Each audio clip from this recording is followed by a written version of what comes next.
got a $50 donation from Anonymous. Just the comment saying, for Arkham City.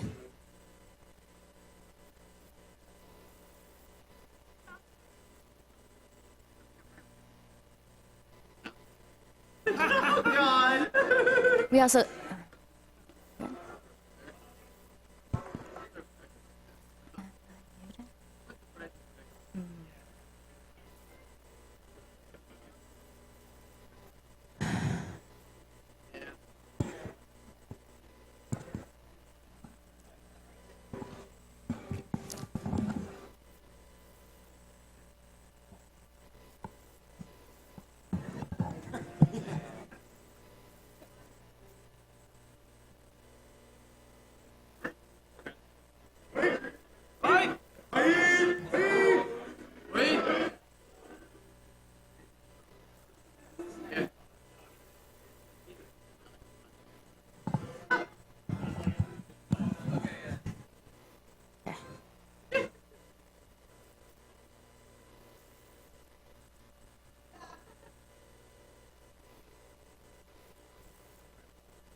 What? Oh, jeez.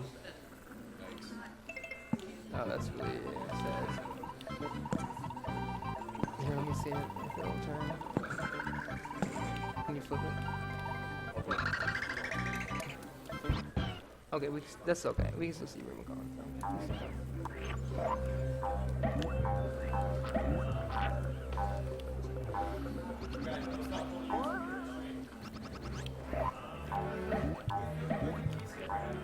Me. Why did they say that?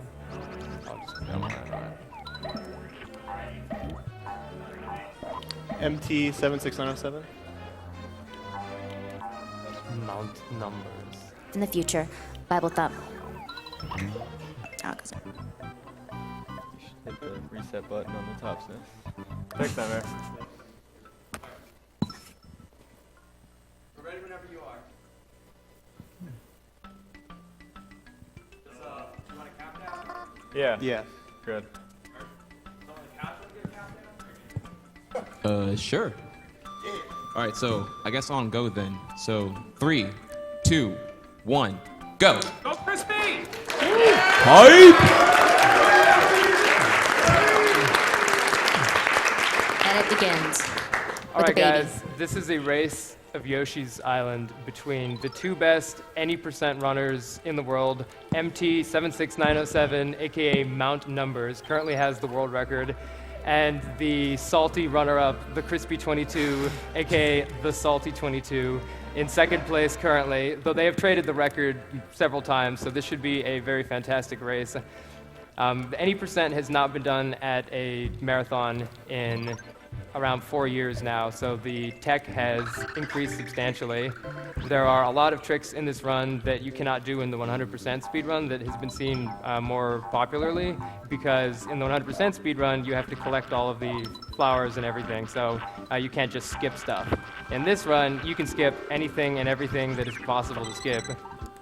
So one of the first tricks that they're going to do involves getting a very big flutter off of those enemies, and that allows them to bypass a really big portion of the first level.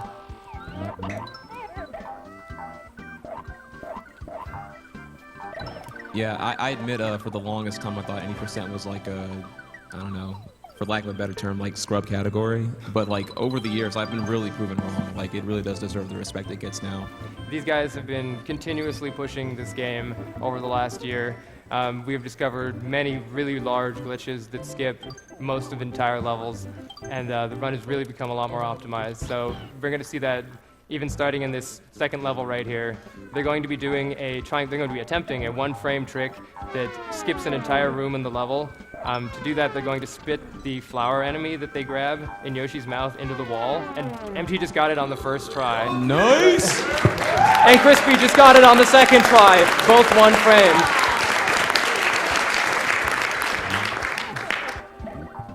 So for reference, Yoshi's Island is a 60 FPS game, so that means they had 1/60th of a second to spit that flower enemy into the wall, and they bounce on it while it's sticking in the wall for 1 frame and bypass the entire level. Even further, I want to emphasize how, like, I believe like the current world record now is like what, 1 hour 39 minutes. 1 hour 39 minutes. 31. Right. But like the room for optimization at this point is only like what, maybe 15 to 20 seconds left. There's very little optimization, though really new strats are being discovered all the time, which is crazy to me because people have been playing this game for so long at this point. But we have a really awesome community of a lot of people who have been pushing this game to its limits. So what they both just did is they switched the egg aiming controls from patient to hasty. You can do it on the overworld screen, but it's faster to do it within the level by using the help boxes. Just an example of something that saves probably 20 frames, but we go all out in this run.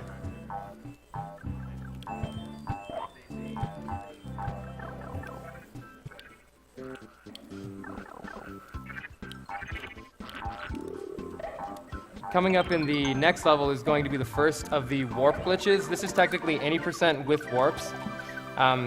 The warps have been slowly discovered over the years. First there were just like 2 or 3 of them, and now there's around 6 of them that are useful.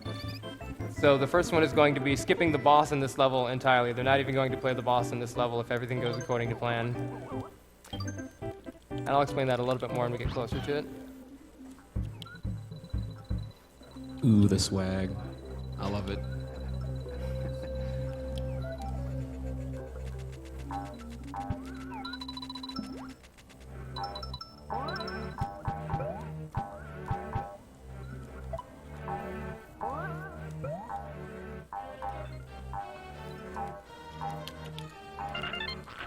So what was that he did right there with that little pipe jump?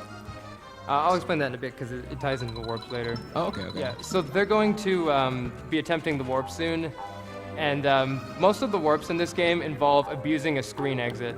So in this case, it's going to be like MT just went down a pipe, and if he were to just walk back up that screen, it would take him to the previous room. But that doesn't happen when Baby Mario is missing.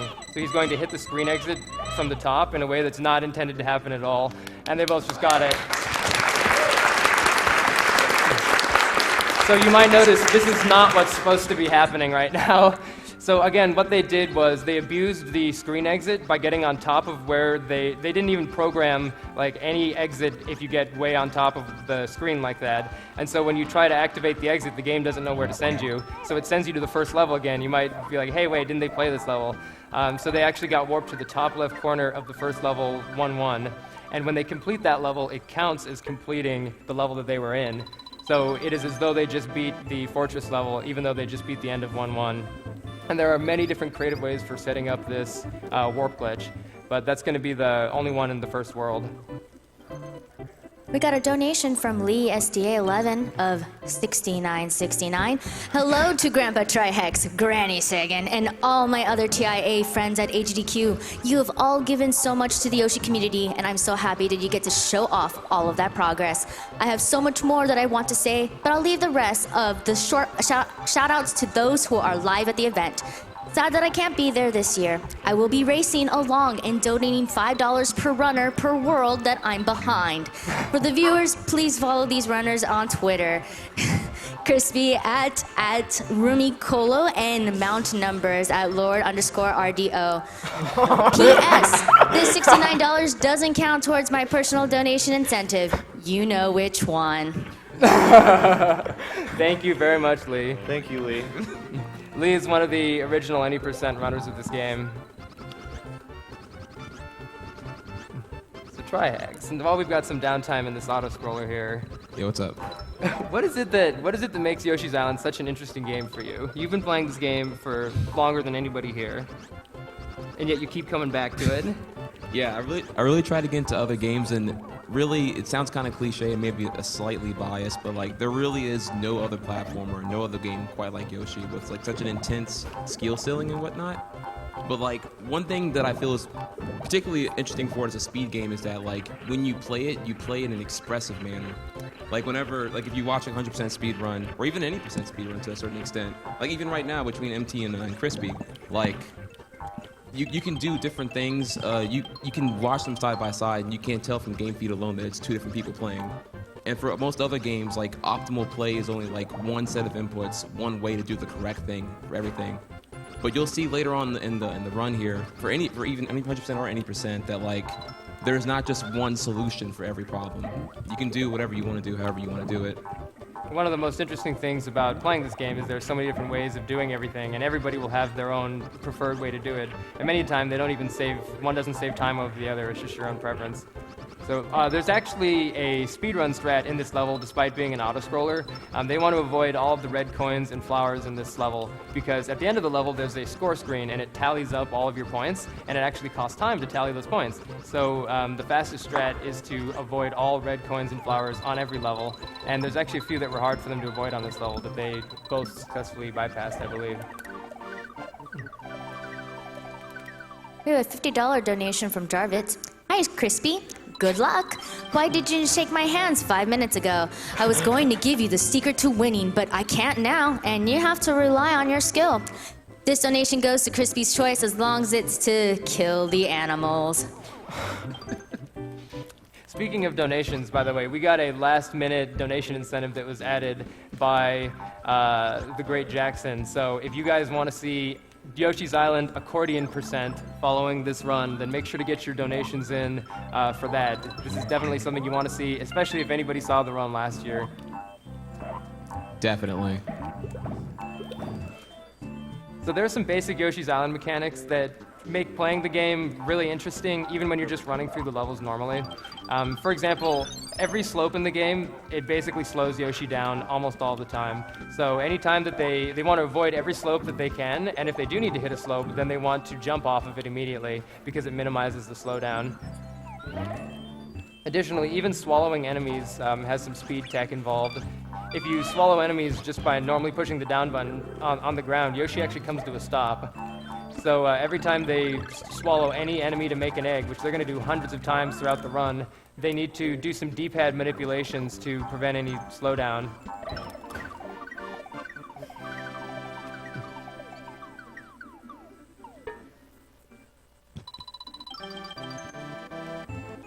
The next level coming up is the iconic Touch Fuzzy Get Dizzy. Unfortunately, touching fuzzies is slow, so if everything goes right, they won't touch any fuzzies.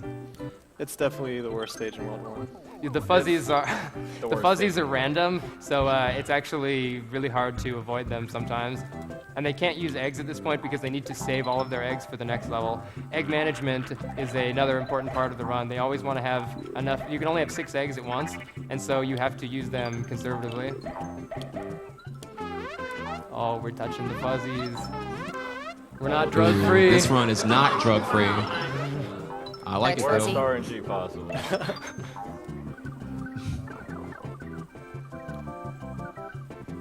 Don't forget that if you put in $5 donation, it goes towards Oh my God. Where's Jackson? Oh my god. Rip. So just like in the 100% run, avoiding bonuses is definitely worst one, desirable too. because you can't just exit the bonus stage. You have to play through all of it and collect all of these lives. The comebacks though. Oh, he got the fastest card scratch at least. Yeah, the RNG is strong in that one.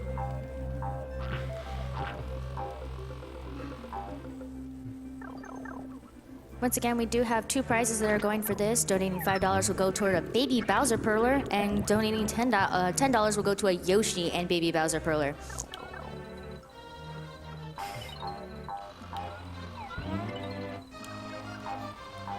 We have a $10 donation from Dragon Snee. Just had to donate during the Yoshi Island run. Donation goes to Carl Sagan's choice. Stay swaggin'. Accordion.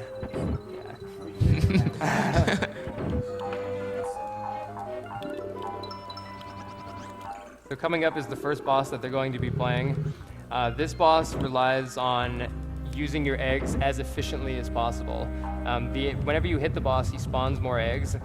but it's slow to make the eggs from the boss, since you have to swallow them and do the swallowing animation. So they're going to try to only swallow eggs while the boss has invulnerability frames, so that every time the boss is able to be damaged, they're doing damage to it. All the bosses in this game are super cute. Super cute, very creative too.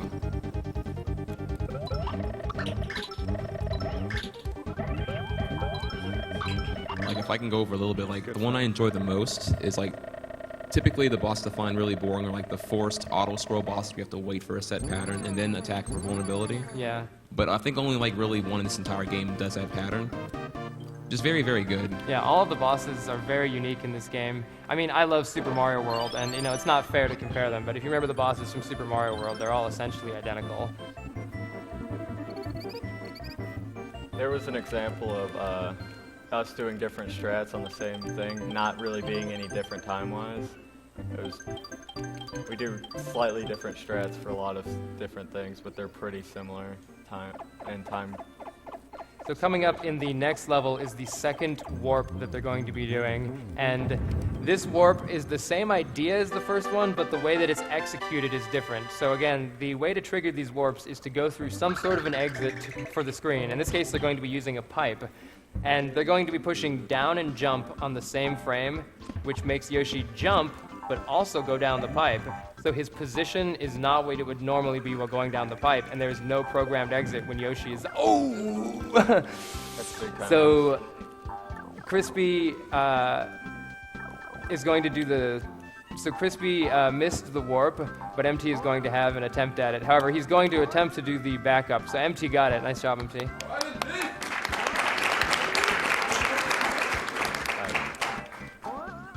This is not going well.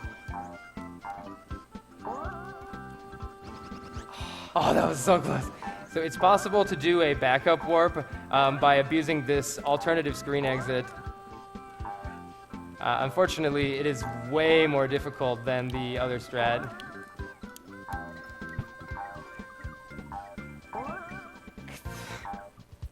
This is incredibly hard, by the way. Yeah, like Yeah. for reference, this is like what, like a 2-frame window? It's less than that. So you have to like, it's a 1-frame window just for like bouncing off of the thing, and then you have to like get really optimal movement to get into the screen. So it's a very tight thing. Fortunately, this run has a lot of really difficult tricks in it, so there are plenty of places for the run to even up again. In this next level, in 2-2, that MT is on, he's going to, he purposefully got hit in order to grab this purple toady enemy, and that's because this purple toady enemy has a lot of interesting properties. Most enemies in this game, you can't just spit them into the air then jump on them. They don't have a hitbox, except for this one. So he got hit because the toadies fly down to grab Baby Mario, and you can actually eat one of them. So he's going to bounce that off the wall, very nice, and skip that entire section. Oh wait, the camera lock. Oh, he got a very unlucky camera lock right here. Oh. Yeah, that happens sometimes when you flutter too early. The camera is very uncooperative in this game sometimes. If the camera will not scroll to an area, then you cannot actually access it.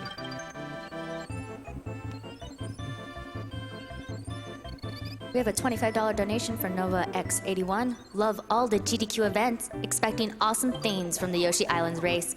Beat cancer.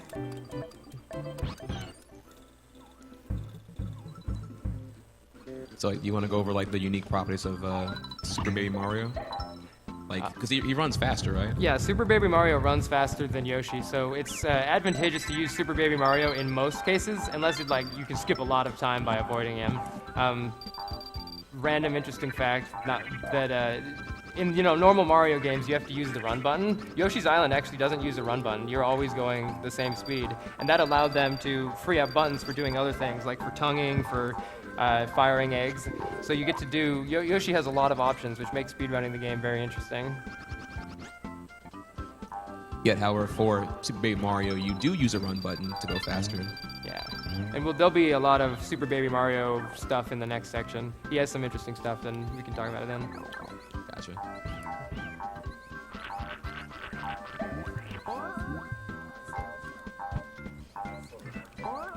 We have a $20 donation from Anonymous.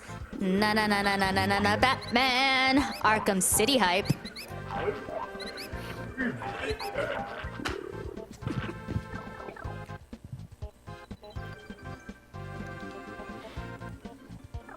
So Triax, what's your favorite color, Yoshi? Well, let's see. Mocha Lotta brown is kind of delicious. Spunky pink is a really funky color. They all wear the same color boots, right? They do, yes. So this level that MT just started is called What Does Gusty Taste Like? I'll leave it to your imagination to answer that question. Wait, those are Gusties? Yes. Those are Gusties. The section that MT is in right now makes really good use of really cool egg shots, and the way that eggs interact with foam is really weird. So they have this foam that you can only break with eggs, and you can do so. It kind of curves the eggs in a weird way. So they're used to dealing with that, but it can be pretty weird when you first try to do it.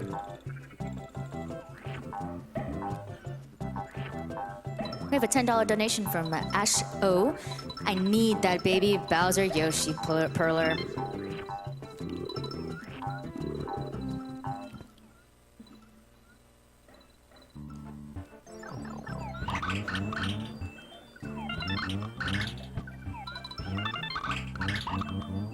We have a $25. Very nice foam section by Crispy. We have a $25 donation from Nightshade. Here's my second donation this week. Been a busy week, but the little I managed to see was really amazing. Good job. Also, hi to my friend Edo, who is hosting during Yoshi's Island. Hope you're having fun. Thank you, Nightshade. In this next level, 2-4, there is another 1-1 warp, and they're going to do this 1-1 warp again completely differently. In this case, MT is going to try to run on top of an enemy into a pipe to create the same effect where you enter a screen exit from a position that is not normal. And the game has no programmed exit at that point, so it sends you to the default level 1-1. And again, this is going to skip the boss in this level. So what he's doing is he's luring that ghost enemy over to the pipe. And he got it.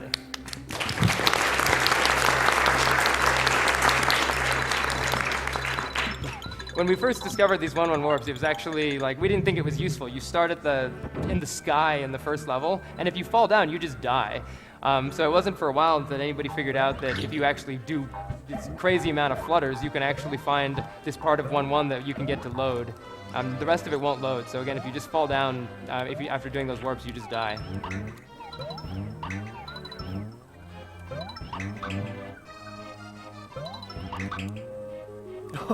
I don't think that... That's a really weird frame that you got, though.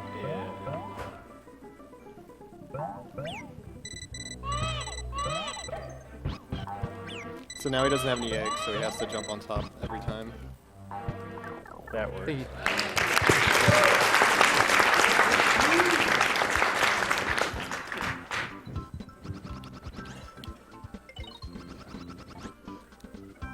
And again, this race is anything but over. There's some truly crazy tricks that are coming up in the next world or so that had the potential to save minutes. Some of the newest tech figured out in this game is very, very game-breaking.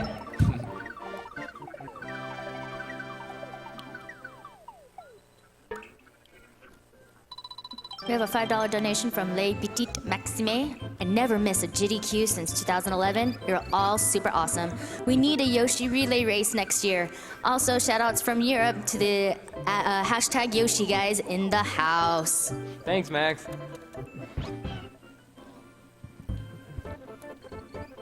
Yeah, let me further emphasize that what Carl is teasing at that's gonna be coming up in later levels is pretty insane. again, you if you don't respect any percent speedruns, you will once you see the insane tech that goes into these later levels. It was the sort of thing that when we first figured out it was possible, we just assumed that it was completely not feasible for a run. And it was only after like 5 or 6 people all experimented with a ton of different strategies that they were ever able to make it possible for a real-time speedrun. One of the latest Yoshi's Island tasks uses the same trick to beat the game in 2 minutes, for example. So it is a very game-breaking glitch.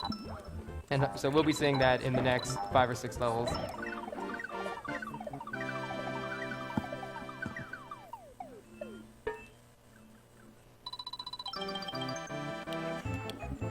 We have a $10 donation from S. Grunt.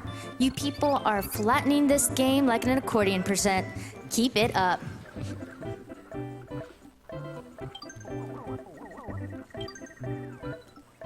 I love all the varied backgrounds in Yoshi's Island, like that sunset is so good. Trax, you really like the art style for this game, don't you? Oh, absolutely, yeah. Iconic and has aged amazingly well, definitely. There's a kind of an interesting history to the art style that they chose for Yoshi's Island. Would you like to get into that a little bit? Actually, yeah. So if you remember, like back in '94 when Donkey Kong Country first came out with its revolutionary pre-rendered graphics that utilized like the FX chip to an extent, maybe it used something different. I can't quite remember. Well, since that proved popular at the time when they were making what was coined Mario FX to use this new hardware accelerated chip, the Super FX chip, the reason why the touch fuzzy get dizzy effects were possible. As you saw in the Good save, Chris. that clutch. So, real quick, to explain what MT just did, we can come back to that in just a second. Yeah, sure. He actually just despawned a sprite, and you'll get to see Crispy do that again in just a moment. Whenever there's a certain number of sprites on the screen, if it exceeds a certain limit, the game just can't load anything else. And you can actually use that to skip sprites that are normally blocking Yoshi's path. So again, Crispy's going to be doing that in the next level by getting a big egg. These big eggs are these like really large eggs from eating these supersized enemies. And when Yoshi throws one of those eggs, all the enemies on the screen become stars. A neat property about stars is they don't despawn when they go off screen. So if you create a lot of stars, they hang around for a long time. And you can use that to prevent other sprites from being loaded. So what Crispy's going to do here is he's going to make as many eggs as possible and then throw the big egg, creating all those stars. And all those stars despawned a bullet bill launcher that he just passed through. It looked like there was just a gap there. That's not supposed to be there. So they both got that. Swag. Jumbo Baxter. Yeah, MT just did the first beginning setup for the interesting glitch that we were talking about. Where you actually take one of those giant eggs and bring it to another level. The way that works is whenever you hit the goal ring, Yoshi throws Baby Mario to the next Yoshi. The next Yoshi can actually pick stuff up. So if there's an egg sitting there, the next Yoshi can actually pick it up. And so Crispy is going to try to do the same thing. It creates a very interesting effect in the further levels because you're not supposed to have a big egg in those levels. So if you look at MT's screen, there's this thing floating behind him that is definitely not an egg sprite. It's actually the health counter, so if he gets hit or gains extra stars, you'll actually see that 10 increase. And Crispy just got it as well. That was actually a very nice plugin.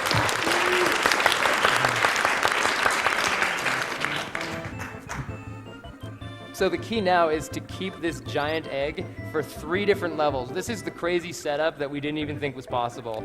And we'll explain later why they need to keep this big egg. But it has to do with the ability to turn enemies into stars. And they're going to use that later, but only if they're able to keep it through 3 different levels.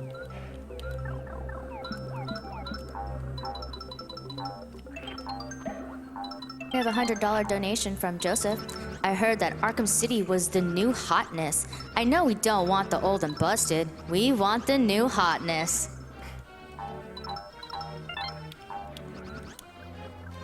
You have to do a lot of egg swapping in this level with the big egg because you don't want to accidentally use it. Yeah, so they have to continuously use eggs in order to hit things with them, but they can't throw the big egg, so they have to continuously swap their eggs and manage them well, and always have enough eggs to do what they need to do without accidentally using the big egg. What Crispy's doing is he's actually aiming the big egg. It plays the fuzzy drunk animations. It's actually pretty funny, but it actually makes Yoshi run faster. We have a $50 donation from a few good taters. If this marathon went accordion to my plans, Base God Jackson Parody would make an appearance after this race.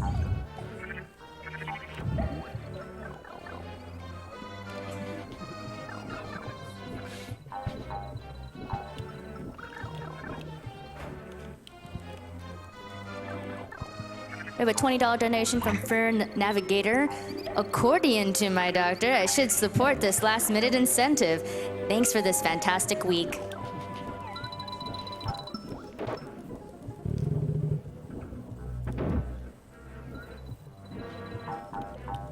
So this boss coming up here was one of the initial points where we thought that doing this glitch was going to be impossible, because whenever you defeat a boss, all of the sprites on the screen explode, and that includes the big egg. So normally when you defeat this boss, the big egg will just explode and go away, and then you can't carry it anymore to the next level. And it was only when we figured out that if you're aiming the egg right when the boss dies, then you'll be able to retain the egg to the next level. So they're going to both make sure to start an egg shot right as the boss is dying. And Empty got it. All right. Sorry, Trihex. No, it's all good. No ground pound. Actually, wasn't it recently proven that the whole, off-screen YOLO ground pound swag, no key, is like slower? Yeah, it saves 20 frames to actually scroll the screen up as the boss is dying as well, so the swag is dead. Not in the other category.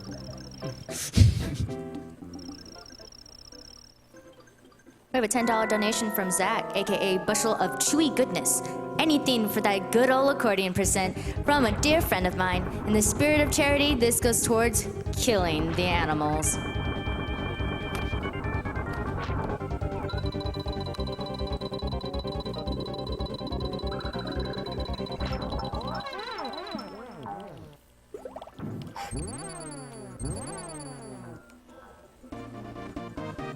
We have a $10 donation from J4SP.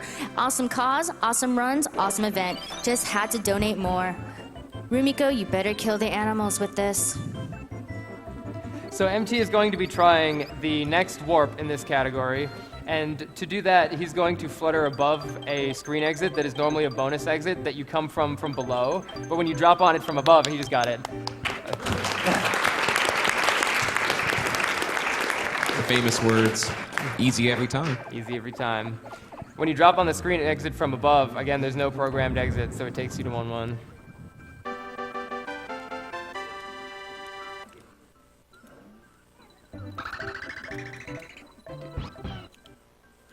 A $15 donation to the round cube. So MT just did a pretty tough thing there to transfer the egg to the next Yoshi, and Crispy's going to have to do that as well. And remember, again, they need to keep that big egg through all of the levels, and in order to do that, they literally fling the big egg in the air, and right before it hits the ground, they have to tongue it so that it doesn't explode on the ground. And it has to be far enough over so that the next Yoshi runs into it as the next Yoshi is entering the level, and then that Yoshi will pick it up, and you'll get it in the next level. Nice, Crispy.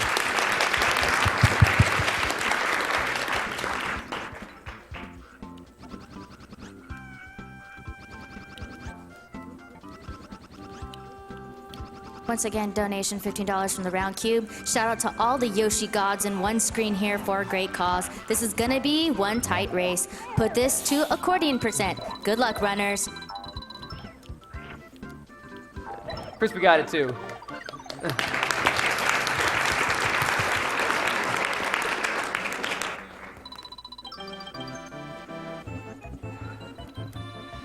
Oh yeah, guys, let's do a roll call. So I'm Carl. I'm I Got Bored. I'm Double Stop. The Double Stop, the one and only, the legendary, the amazing, the phenomenal, glorious hundo percent world record holder. And I'm Trihex.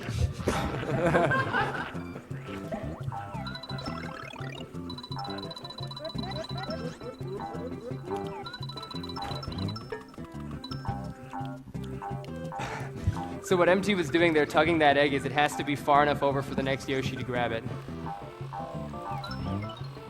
So guys, we're going to need complete quiet for this glitch because this glitch is so crazy. They're going to need audio cues because there's basically nothing else to see. So for the next level, if everybody could be quiet, that would be very helpful.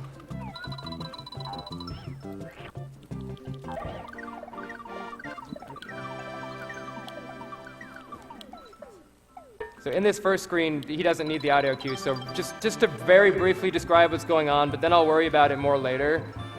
They're going to use that big egg to do what we call the tongue glitch. And to do the tongue glitch, they throw the big egg while Yoshi has a sprite in his mouth.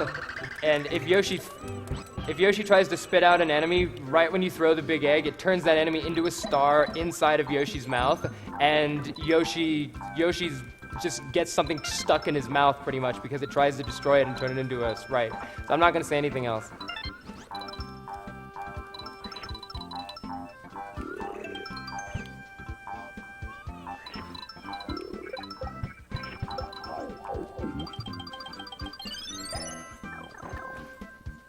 MT might have it. Maybe. It's random what happens at this point. He got it. Okay. Guys, but we need to be quiet for Crispy. We need to be quiet for Crispy.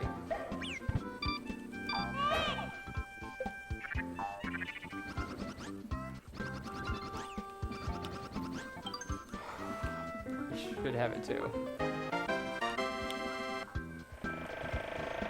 I got Both it. of them got it. Both of them got it. Woo! Okay, so just to point out, they both killed themselves on purpose. What they did was they got access to a save ring that's near the end of the level. You normally have to go through this huge submarine section. It takes a very long time. So they actually got a save ring that they're not supposed to get, purposefully died, and reloaded at the save ring. The reason that they had to purposefully die is because, as you probably saw, that level got destroyed. So this is actually a really hilarious glitch. The way that the glitch works is you first have to get an enemy in Yoshi's mouth and turn it into a star while it's in his mouth, and this creates this glitched state where Yoshi has something stuck in his mouth, but you actually can't spit it out. If you hit an enemy in the middle of tonguing while you have this glitched tongue state, Yoshi's tongue literally leaves his body and it starts stretching across the entire level. If you caught it there, Yoshi's tongue actually left Yoshi and started flying away. And what happens is, as Yoshi's tongue flies through the level, it gets bigger and bigger and bigger, and it eats all of the memory, so the entire level falls apart. The problem is that the game crashes shortly after, so one of the really hard things that they pulled off is getting the game not to crash, and they have to do that by touching the helicopter transformation at just the right time. There's a very small window where the level has fully broken apart, but the game is not yet crashed, where you have to touch the helicopter, and both of them did that, so that was really awesome. It's actually almost unexpected that they both got it, so that was super awesome. And so that allowed them to skip, again, what is otherwise a very long level. And sometimes when you do the tongue glitch, you can get the save ring stuck in the wall and impossible to grab. And Yeah, that's really awful. Doing that trick relied on being able to touch the save ring, and sometimes it's impossible to, because what the level does when it falls apart is kind of random. So it can literally just be stuck in a wall. And then to quantify that, how much time does doing this whole glitch in 3-3 save versus doing 3-3 normally? On the order of 45 seconds, so it's a pretty big time save. Plus, it skips a very, very boring borderline auto-scroll tier vehicle section with a submarine transformation. So MT is on the 3-4 boss, Prince Froggy. This boss actually has some pretty interesting strats to it. Originally, all you do is you aim big eggs at the frog's uvula, or uvula-looking thing, which, don't ask me why there's a uvula in its stomach, but you just throw eggs at it. And we didn't realize for the longest time that it actually deals different amounts of damage. It's not just like one hit is not one hit. It can be completely different. So you can kill this boss in as many as 15 egg shots if you just aim them straight up. However, what MT's doing is he's ricocheting them off of the walls on purpose to try to hit a specific part of the uvula, and this causes the boss to take extra damage. So if everything goes perfectly, you can get it in as low as 6 egg shots, but a typical fight is around 7 egg shots. Way faster than the 10 or 15 that it takes if you just shoot straight up. So that was 7.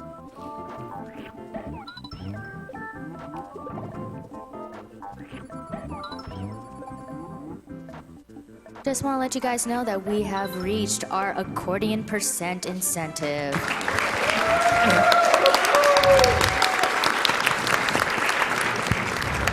Easy every time. Whatever's next that's not met. Whatever's next, yeah.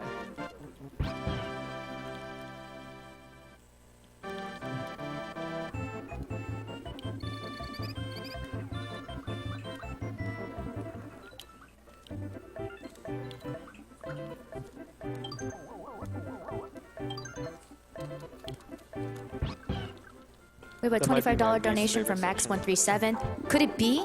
Do my eyes deceive me? The legendary Coach Carl and Trihex on one couch together? Always frosty, never salty, boys.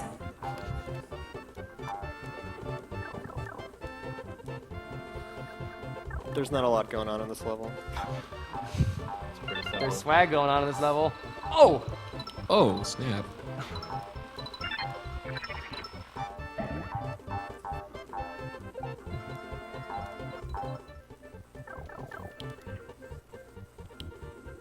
Yeah, I'll say it's kind of a beautiful thing whenever you see like speedrun BFFs in a sense.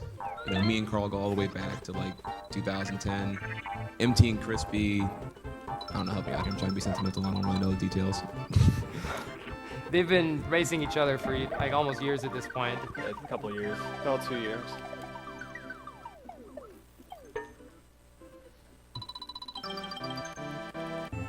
Don't forget to put in those donations that goes towards our 2 Perler prizes during the Yoshi Island.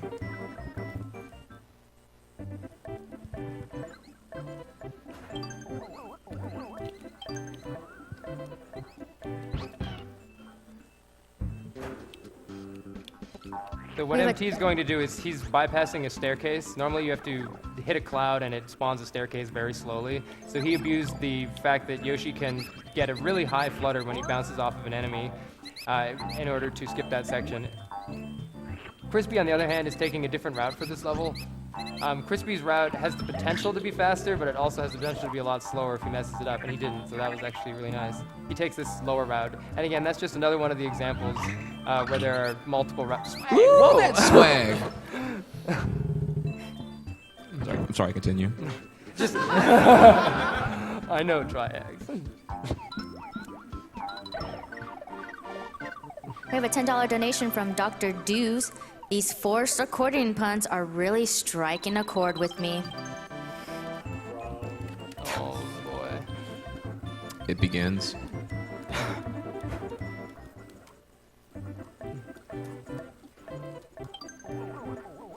We have a $10 donation from Jam143. Hey Crispy, it's your friend Jam here. This donation goes towards whatever he wants.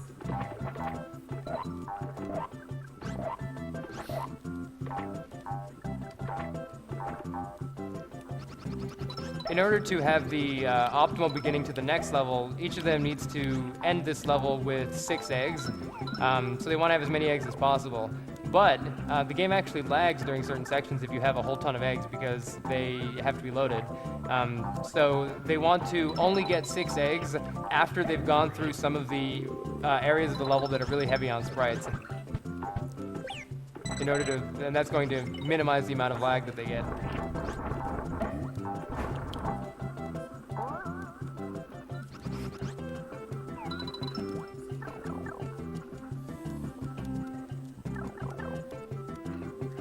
We have a $50 donation from Kingdom Hearts community. Good luck from your fellow runners.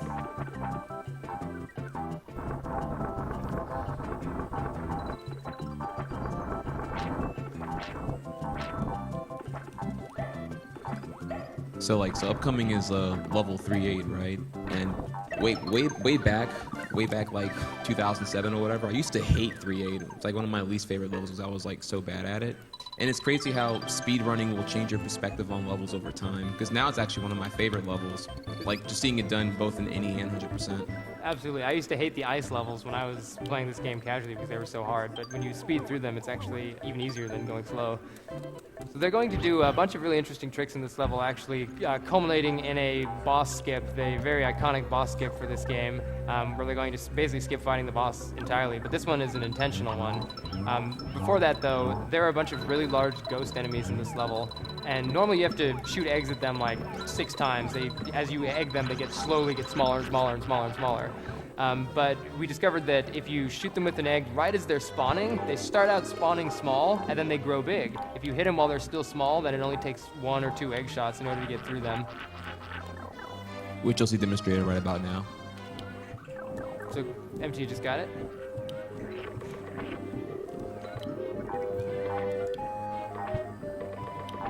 We have a $2,000 donation from SK69. Shouts out to my boy Butters BB, who should be soon getting the remaining piece for a potential awful GDQ entry we both wanted to happen for some time now. For those that know me from random Team Spooky streams and my own Rare House streams, I like seeing suffering. So this donation is going to the squats. Feel the burn.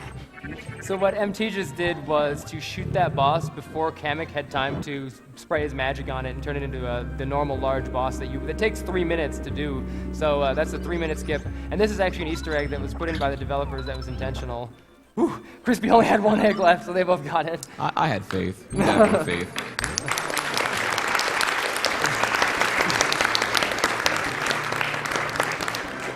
Again, Crispy would have literally just lost 3 minutes if he'd missed that house tech shot. Oh yeah, so this is funny. This is a result of the tongue glitch that they did earlier in 3.3. It destroys the game's memory, so things are not where they're supposed to be anymore.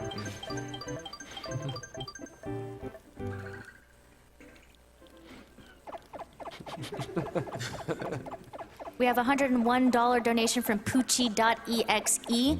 Yoshi's Island Hype. Shout out to Trihex and Carl Sagan for their absolutely stunning 100% and glitch runs last year. Yoshi's Island is one of my favorite games of all time, and it's always held a special place in my heart ever since I was a little kid playing it with my mom. Last year, Trihex and Carl Sagan showed me we've been doing it wrong all this time, and that got me into speedrunning. Let's hope for no fire alarm this year. Now that I can actually afford it. Someone didn't tell him. Yeah. Here's $100 for the amazing 100% run last year, plus an extra $1 because extra 1, Poochie, ain't stupid. Please put this towards the couch commentator's choice. And P.S. I'll donate another 54 if either runner can pull off the 5-4 skip. Oh, That's not. Ooh. So there's actually more fuzzies in this level for anybody who loves fuzzies. And this level is extra brutal because when you hit the fuzzies, you can actually clip straight through those platforms. Yoshi would just fall right through them. Fortunately, that did not just happen. Also, that was an interesting texture back there.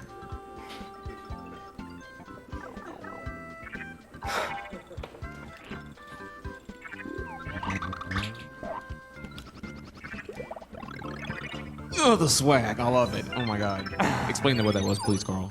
So MT just did a Baxter shot, named after the famous Tasser who discovered that you can transfer eggs to the next Yoshi. So he flung the egg over the goal to the next Yoshi.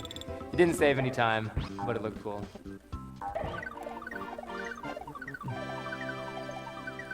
Dirty. Oh, you go ahead. I was gonna say, this is still a really close race. They're both essentially on the same level, and things are going to be picking up towards the end of the game. It actually has a pretty nice difficulty curve. You know, even when you're playing the game casually, it has a difficulty curve, but it kind of translates to speedrunning the game as well. There are far more places to just die.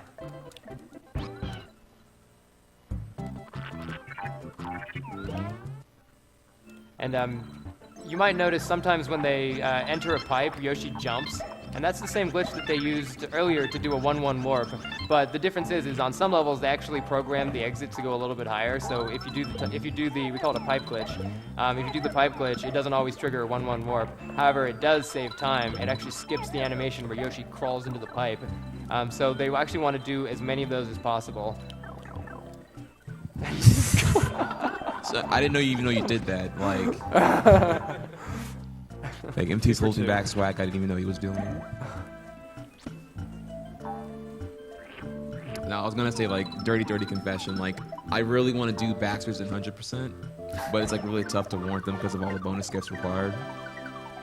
Yeah, you're just gonna get a bonus game. I know. Don't do it. Resist. Hence the reason why you should respect any percent. It has swag. MT is doing a screen manipulation strat here. Those balloons spawn at the bottom of the screen, so he wanted to raise the bottom of the screen as much as possible so that they spawn high up, since he has to go very high up in order to get to that other part of the level.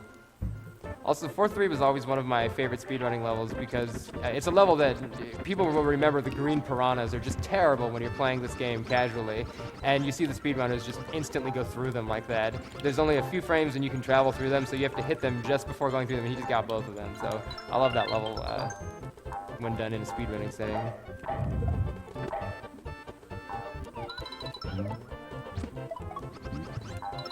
We have a $100 donation from Tomato Goaty. Doing what I can to help City along. Sorry, Sal's. Please don't hate me.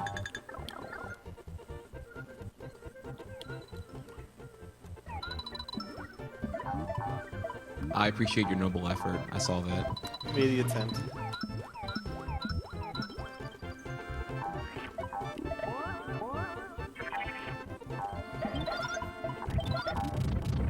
The next level coming up is 4-4, and it is one of the longest levels in the game that isn't an auto-scroller. It has a couple of interesting things that make it different from other levels. So you need to collect a large number of keys. Whenever Yoshi has a key, it takes up one of his egg slots. So one of the things that changes about this level is as you collect more keys, you have fewer and fewer eggs that you can actually use for completing the levels. So the route has been optimized so that the sections of the level that require the most eggs are done first before you've collected a lot of keys.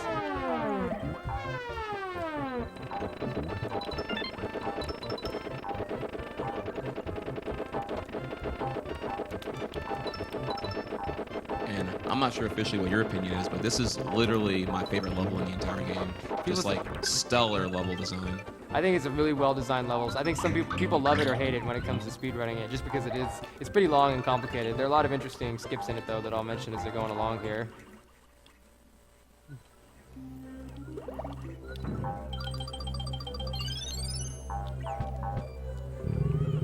One thing about this level is it's actually advantageous, even though this is any percent, and I said that you're not supposed to collect stars because it accounts for extra time on the score tally screen.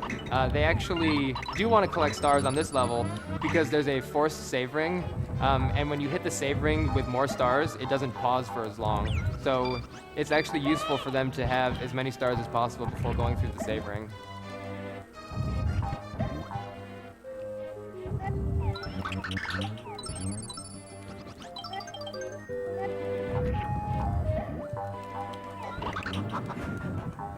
YOLO. Just want to remind you guys that we have reached the incentive for a blindfold. Oh, yeah. Ooh.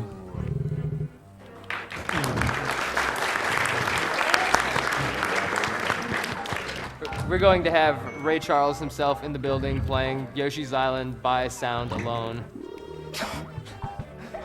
And it is literally amazing. Both MT and Crispy just skipped a really large portion of the bottom right room, again using the ability to flutter really high after bouncing on an enemy.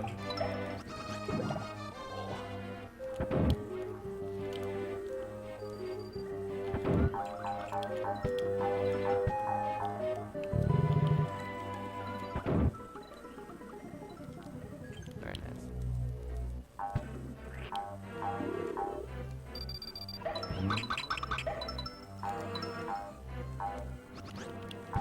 To me, one of the really interesting parts about Yoshi's Island is the many different things that you can do with Yoshi's eggs. There's actually, like, every frame while you're aiming an egg, the trajectory changes. So there are literally, like, 40 different trajectories that you can have with eggs, and they'll all go different directions and bounce off of surfaces differently. So they very often will do egg shots that require just a very specific aim in order to work right.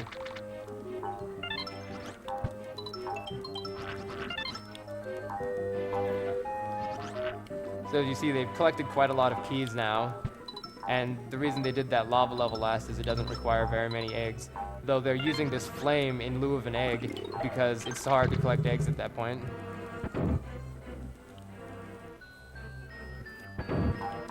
Yeah, I love that you brought up the whole like A gaming thing because like you could pretty much write like a college thesis on how deep and insane the mechanics are for it.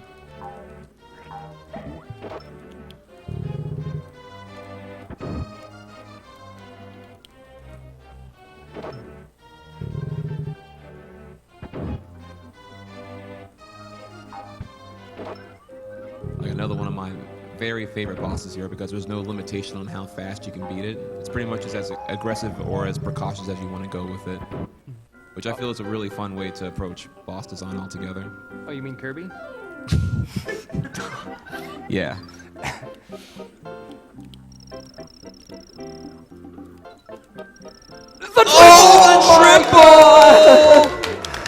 That was a extremely ballsy strat that I didn't even know that MT was going for, and he just totally MLG got Doritos, Mountain Dew, oh my god.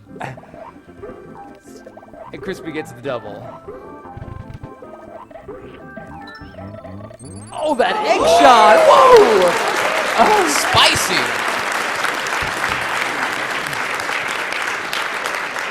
Can we just bring up that we're like, what, an hour, 15 minutes into the run, there's like a maybe 10-second difference right now? yeah, man, this is a crazy race so far.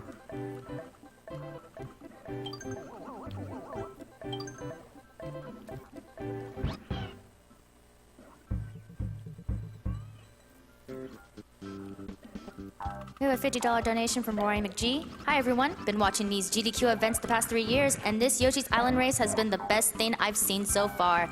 Ace runners and ace commentary. Go fast, stop cancer.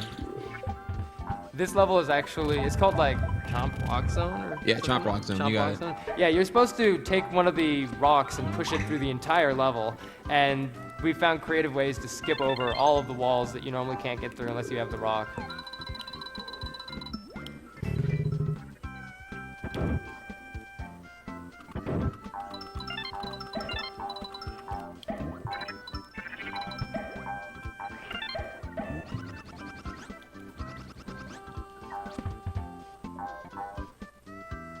It is actually possible to get the bonus game on this level, Yeah, if you but scroll.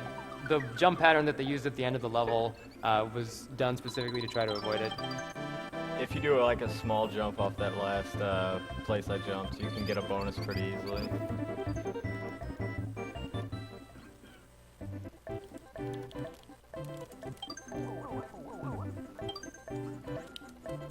This level has some very annoying enemies in it, like that. The fish jump randomly, so you never know when they're going to jump. And sometimes they'll be slightly more in one direction or another, which can make them really annoying to avoid. In the cave sections coming up, you'll probably see them doing something to just like assume that the fish is going to jump in their face and to just try to account for it. But sometimes, since there's like so many different patterns, you can't always account for it. Like that. Oh yeah.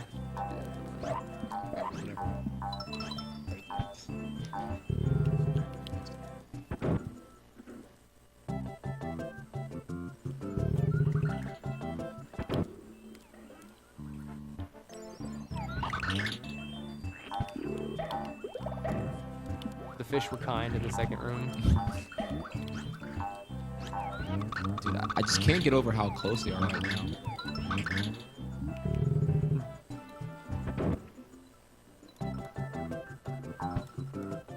And in the next level, they're going to be doing the second to last warp of the run. And this is a warp that I might have been one of the first ones discovered. It must have been, because it's like, this is one that I'm surprised they let this one slip. Like, there's not even a creative setup for this one. You just hold left and you get it every time. So no this idea how warp that is made it like, through. I don't even know how this one snuck by Nintendo. I bet a lot of kids did this when they were just playing the game. We have a $10 donation from Jarvitz. So I said I wasn't going to give you the secret to winning, but it looks like you need it. The secret to winning is unplugging MT's controller. Donations to Crispy's Choice if he says it, otherwise it goes to MT's Choice. When Yoshi gets hit, when the baby is already missing, that it actually like does this downward spiral. So MT just got the warp, and all you do is hit that spring ball and hold left. Oh, he also brought with him some some chicken eggs. You can actually get chickens as an egg and use them, but they're not supposed to be in level 1-1, so they have glitched sprites. So they look like little portions of a heart or something.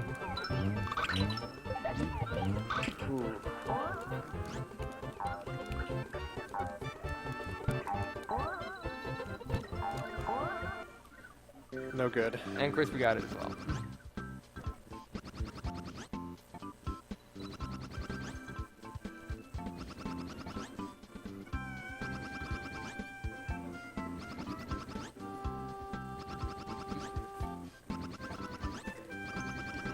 Golf clap.mp3.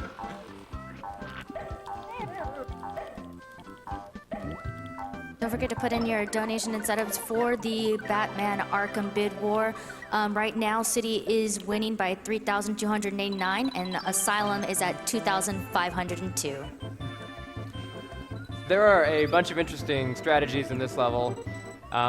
Getting hit's not one of them. Okay, so MT is going to spit this shell right into that spike, and when you touch a shell, you actually can't be damaged for a few number of frames. So he used that in order to get through that spike area a little bit earlier. The hitboxes on those spikes are actually really large, so he would have normally gotten hit trying to get through it like that. And then again, at this in this level, he's going to skip through that save ring. Normally you stop in the save ring, but he hits a star cloud at the same time. And when the star cloud is exploding, the save ring animation doesn't stop you anymore. So it allows you to run through save rings without losing any time. Oh my god.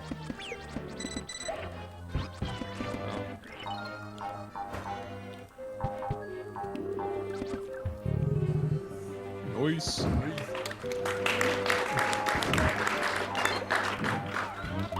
And Crispy got the save skip as well.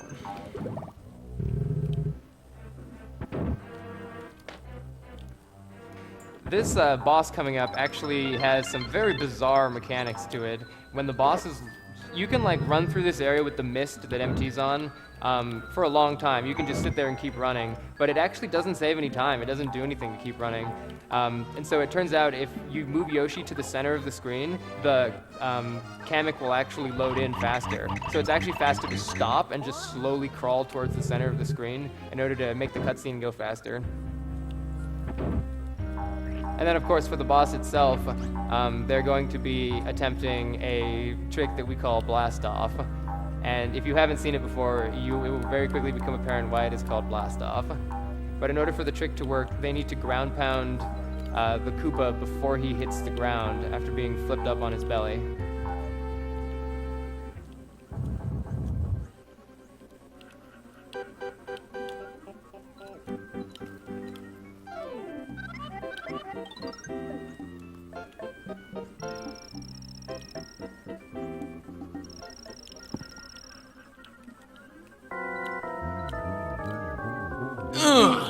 MT got it. Slam dunk.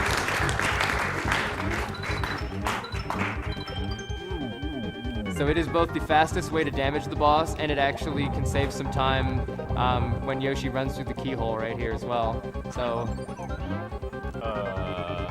the belly flop!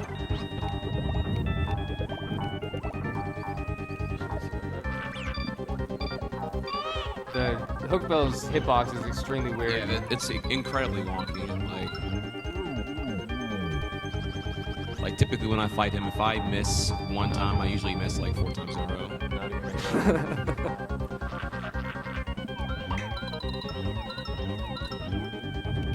I didn't go for blast off there because it could soft lock pretty easy if you mess up the fight initially. So. Yeah, if you're facing on the other side of Hookbill, if you try to do the blast off glitch, it actually soft locks the game. So Crispy purposefully could not go for it there, or it would have soft locked. We actually didn't used to know why it soft locked sometimes and not others, so it was risky to do. But all has to do in the position of Yoshi relative to Hookbill. So MT is going to be using these Lakitu clouds. Or not. He used the Lakitu cloud to skip a vertical section of the level. The Lakitu clouds don't actually travel any faster than Yoshi's normal run speed, but they allow you to travel up a lot faster. And since this level is very vertical, it allows you to go through the vertical section a lot quicker. That cutscene. So now that we're into World 5, you get introduced to the glorious ice physics, obligatory ice physics world or whatever. Yeah, the snow in this world actually slows you down quite a bit, so they're going to want to stay out of the snow as much as possible. On the other hand, the ice, like in the cave that MT's walking on, actually speeds Yoshi up. So they want to run along the ice as much as possible, but avoid the snow as much as possible.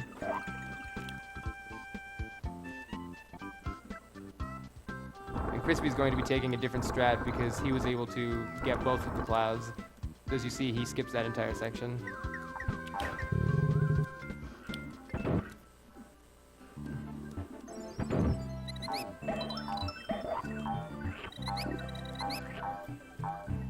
You'll notice sometimes also that they will use Yoshi's tongue to hit a wall, and that makes Yoshi come to a complete stop, which allows you to turn around faster. Very nice.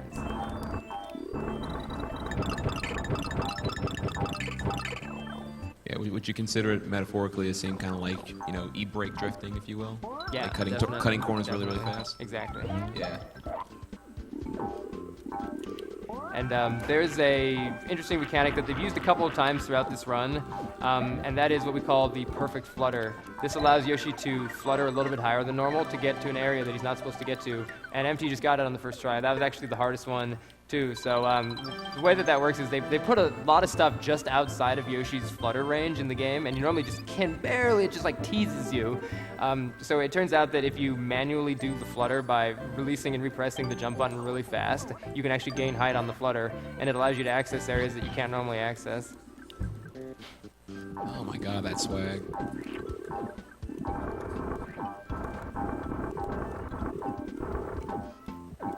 We have a $50 donation from Lobos Jr. Shoutouts to Crispy and the whole Yoshi Islands crew. It's always great to watch one of my favorite games get crushed by these masters.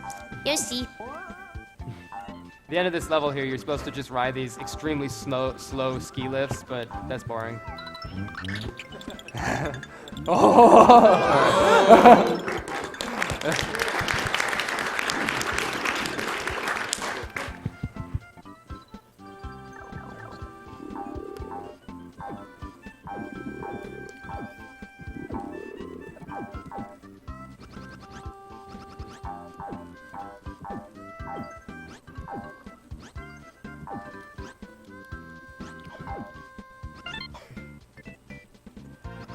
We have a $10 donation to Fire Alert. Let me play the song of my people. Money goes to Trihex Choice.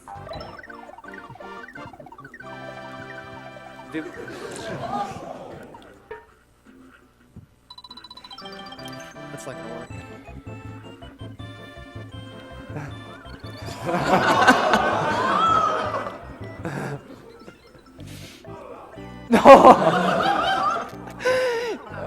The fish, as you might have guessed, are random.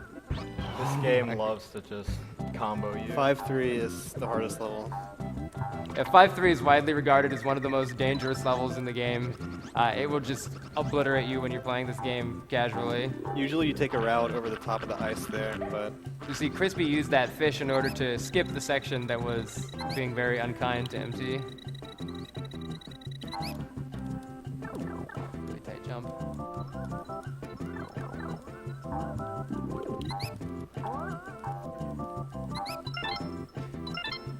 The combination of really annoying enemies like these penguins, the snowmen like eat your flutters so that you can't flutter off of them, and you can slide around on the ice. It's extremely easy to die here.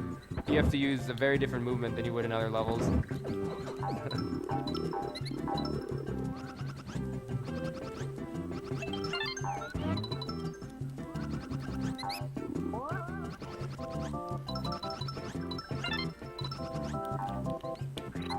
We have a $5 donation from Cronus 600 Gaia, someone who I know and am close to managed to fight off cancer last year. I am so joyous that speedrunners are playing for such a good cause and an excellent foundation.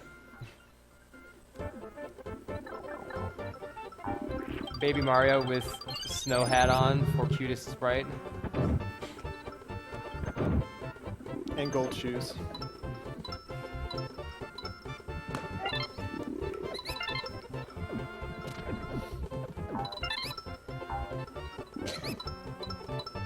Best screen in the game. Time to check Twitter. Can we just bring up again here, like, just fashion 101? Mario's snow cap is absolutely adorable. Like, it's a small thing that you only probably only I didn't even notice till like 4 years later. A lot of the enemies and sprites in this game are very unique. A lot of them you'll only see once in the entire game. There are a bunch of enemies that they only have in a single level, and they'll do very unique things. It's some of the many reasons why Yoshi's Island is such an interesting game and has held up so well and looks so good. Yeah, very resource intensive. Or I'm sorry, very asset rich. Yeah. English. So this is the last 1-1 warp in 5-4 and is by far the most infamous one. This is definitely a crazy setup for this one. This is a very tight trick that they're going to do for this one, and it has to do with the fact that some of the pipes in this level, they actually have another entrance off screen in the bottom of the pipe. And we couldn't even figure out how to get down there anyway, because as you're going to see, there's spikes in the way. So they've got to go through these spikes and then do a very, very small frame trick to do it. And if they miss it, they die. And he got it on the first try.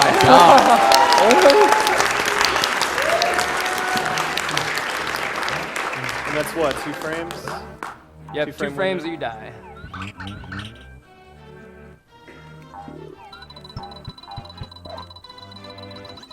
I got it. Easy every time.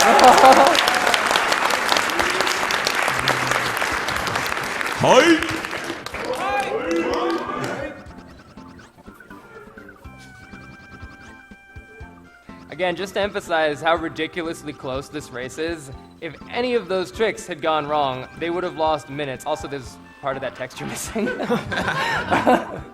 If any of those tricks had gone wrong, there would be minutes different between them, and they're basically on the same level. So this is an outstanding race so far.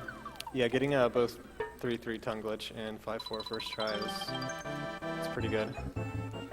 Not what I was expecting.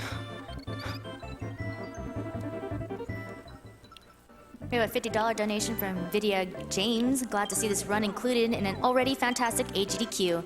I love speedruns, and the amount you've raised so far is incredible. Shoutouts to my boys, McGamer and Jackson in the back there.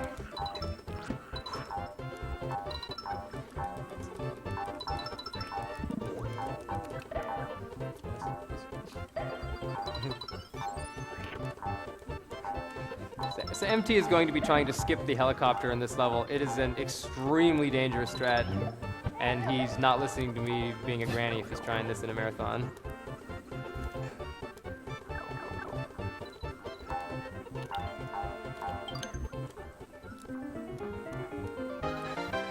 Easy every time. You just got it? Wow. No, actually, that's very new to me. Break that down for me there. How much time did that save? Okay, just to put that in perspective, that literally doesn't even, that saves about 1 second. And I got the save ring, so. Or in other words, 60 delicious frames. Exactly.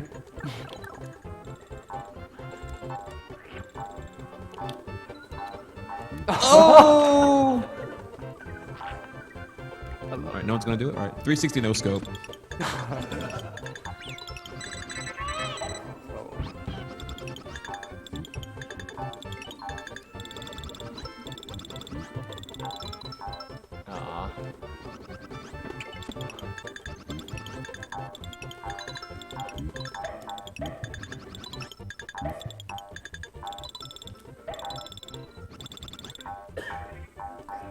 This is probably a great time to read some donation comments. This is one of the longest auto-scrollers in the game.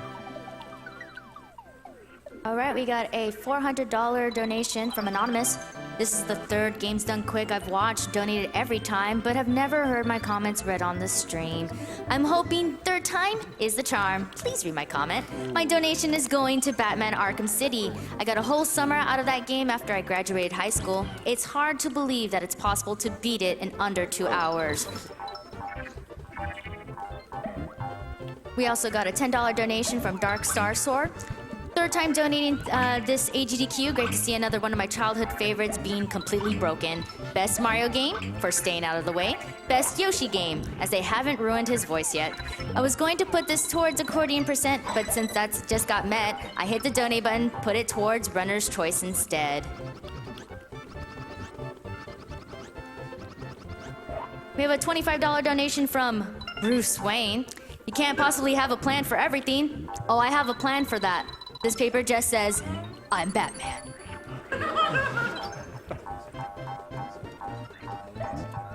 $25 donation from Digital Badger. Loving the Yoshi's Islands race. Awesome skill, great commentary. Had to put some money down for the baby Bowser Perler. He may be a brat, but he's oh so adorable.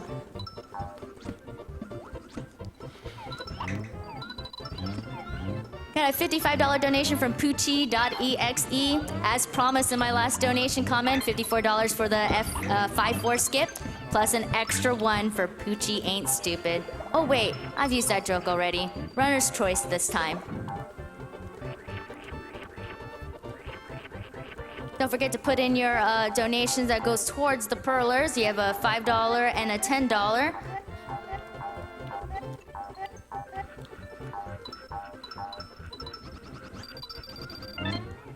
And still keep going for the Batman Arkham bid war. Arkham City is still up at 3,309, and Asylum is at 2,510.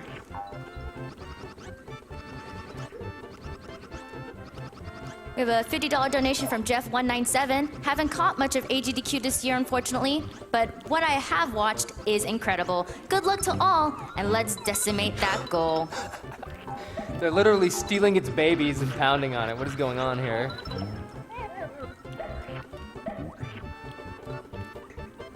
$25 donation from Brian69. Unfortunately, I'm not able to see a lot of runs, but I'm looking forward to the Zelda runs. Keep up the good work. Donations to Announcer's Choice.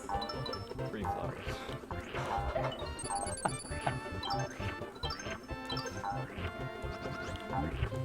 A $5 donation from True Hito Air. Already donated more than I probably should be spending. Might as well support one of my favorite games. Also, save the Yoshis.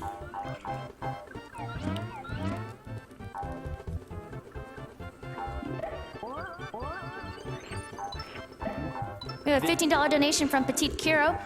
This donation goes to Shave the Animals. Can't have World 5 mid-boss look that scruffy. Looking at you, Sluggy. Love this awesome game, and of course, your race. Keep going fast. The end of this level actually has a lot of potential to lag, so they're going to try to destroy the piranhas as quickly as possible to reduce lag. That random ghost is gone. Yeah, and the Gussies in the last screen are random at the end, so it's really easy to get a hit.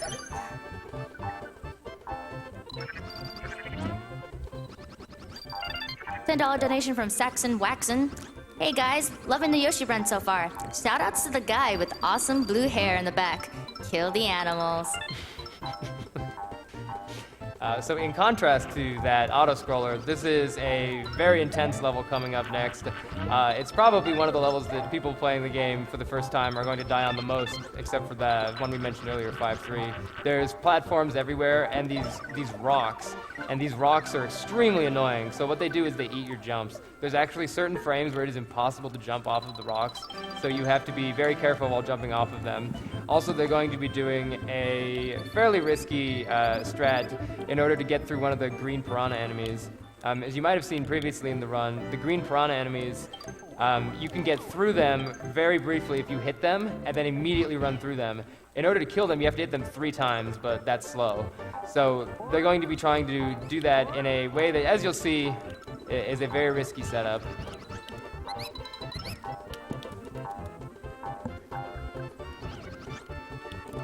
And empty guy, nice.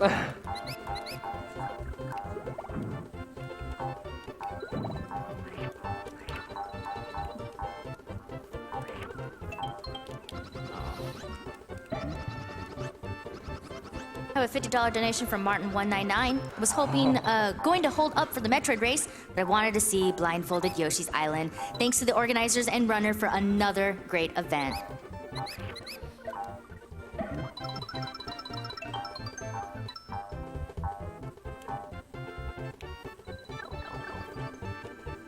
We also have a $10 donation. Got the skip.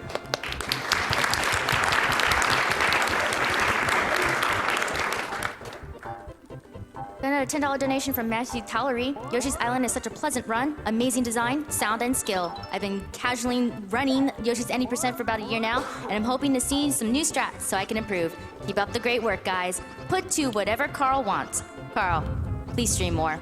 I miss your streams. The pre-AGQ streams were great. Yeah, so I got to bring up like in the hashtag Yoshi community, whenever Carl Senpai does stream, it's pretty much the equivalent of a national holiday. So like everyone tunes in, everyone tweets out, everyone freaks out. It's amazing.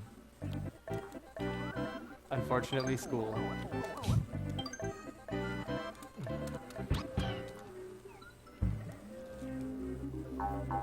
I guess we could also bring up like why you are so admired and whatnot.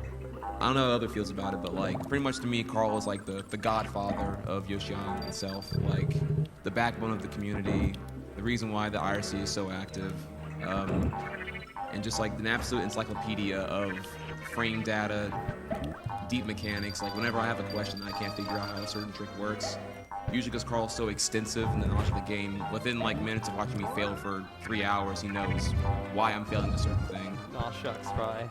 Though really though, I know. we have an awesome community that has only just been growing and growing and growing.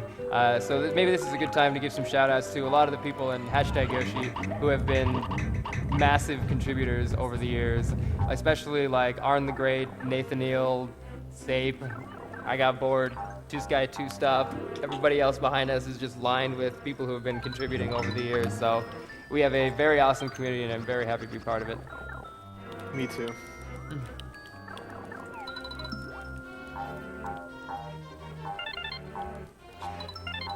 So this is a very interesting boss fight, the Raven boss fight, and one of the unfortunate things about it is that the way that the Raven moves, whether he goes left or right, is completely RNG dependent, and how long he goes one way or the other. MT actually just got the fastest pattern, at least the fastest pattern that can be reasonably expected. There's actually like a 1 in 127. Oh, that was perfect! Oh my god! Oh my god, dude. Sick clip.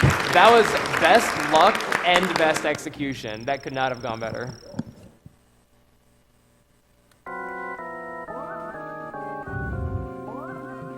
Yeah, we actually recently found out that it's possible for Raphael the Raven to not move at all at the beginning. Like normally you start on one of those pegs and you could just, you could just immediately hit it, but he always moves. There's actually like it's literally like 1 in 100 or 1 in 200 chance of it happening. It happened to me for the first time, and I've played this game a few times, so it's just random.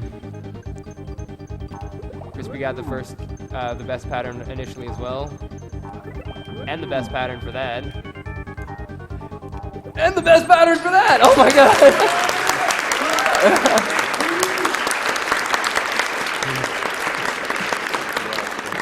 So if you guys thought the cutscenes were good up until now, this is definitely the best one. World 5 has an extra long cutscene that is just as extra glitched. It's amazing. Yeah, I've actually never seen this one before, so I'll find out too. That rock, though. Oh, The God. rock is just twitching.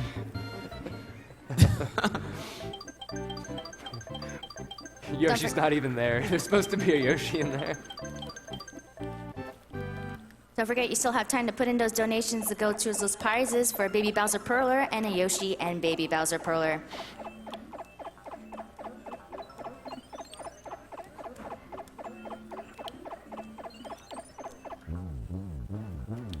Fill them Perlers.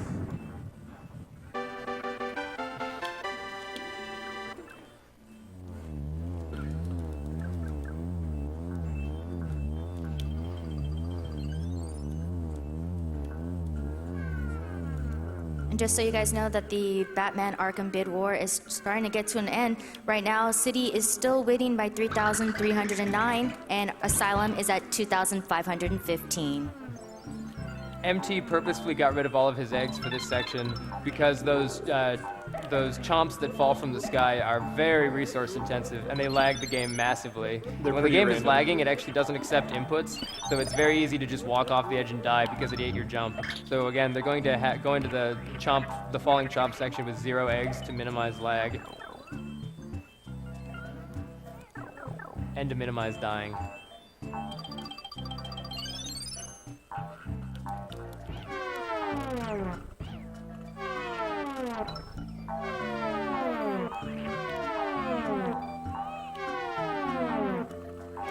$5 donation from Rowena19. Baby Bowser Perler is too cute to resist. Love this game, and it was the first game I truly adored. Didn't expect to ever see it at GDQ. Great race, great commentary. Keep up the good work.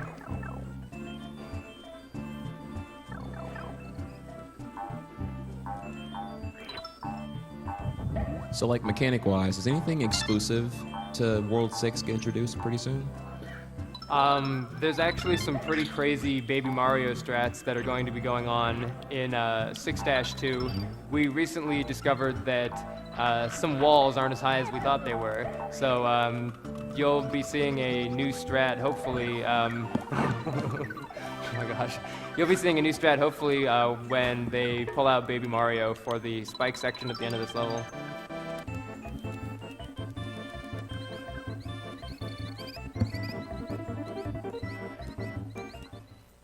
We have a $10 donation from Picky33.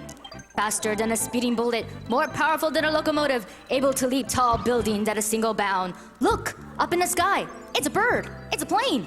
It's AGDQ. $10 for commentator choice.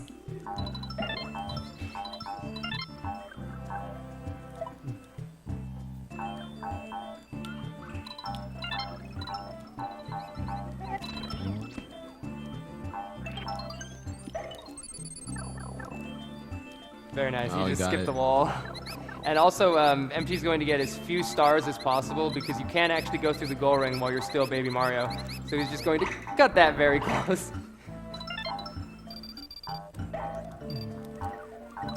Very nice, very nice.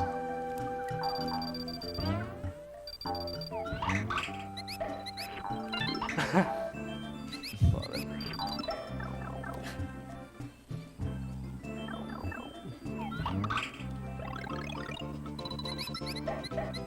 Yeah, I just gotta say, I love the attention to detail that this game really does have.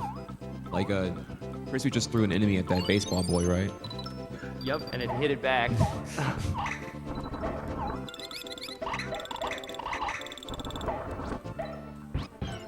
6-3 is the final level in the game that has the fuzzies, and it is the most dangerous of them all. So it's very bad to get hit by the fuzzies. This run is not drug-free. Fuzzies can eat your Okay, inputs, he's so- okay. When you get hit by, when you're in the fuzzy state, the ground is just constantly warping, and it gets very hard to control.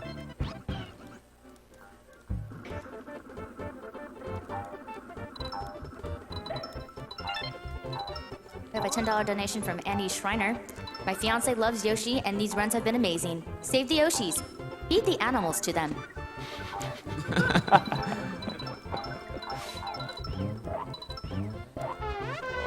Oh.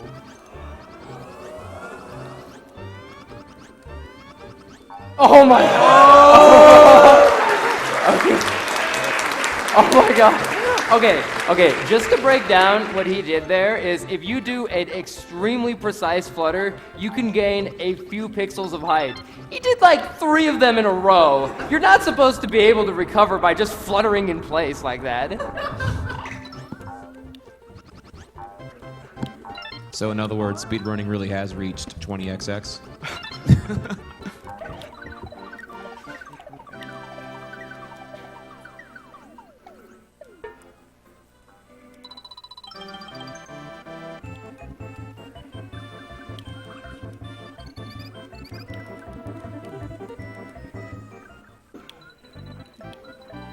So this little mini-boss that MT is about to fight has a key that you need in order to progress. He's going to stand in a certain spot to try to lure it into the corner in order to rapidly hit it with a lot of eggs to kill it quickly. But sometimes the way that it moves is unpredictable. He got a very nice fight, though.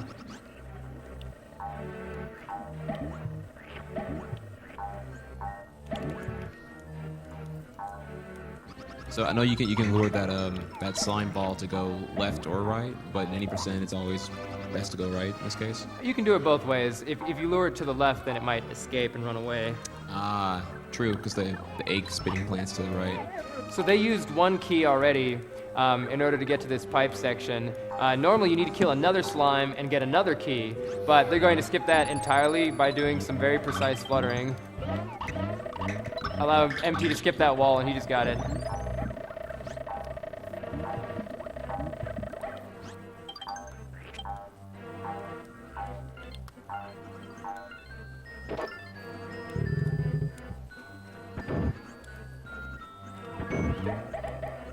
We have a $10 donation from Bluesica. Yoshi's Island was and still one of my favorite games. Can never miss the speedrun when it's on GDQ.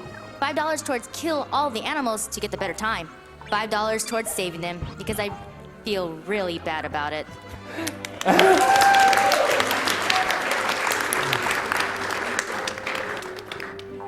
Needless to say, it is not easy to flutter that long without losing height. Every flutter that they do without losing height is around a 2 or 3 frame window. And if you mess it up, you can lose all of your height. So it only takes one mess up to destroy the whole thing.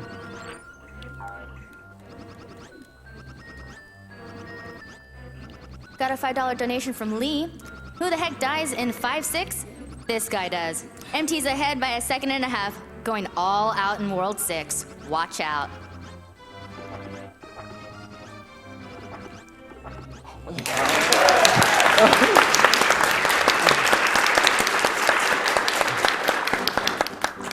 This is an excellent race.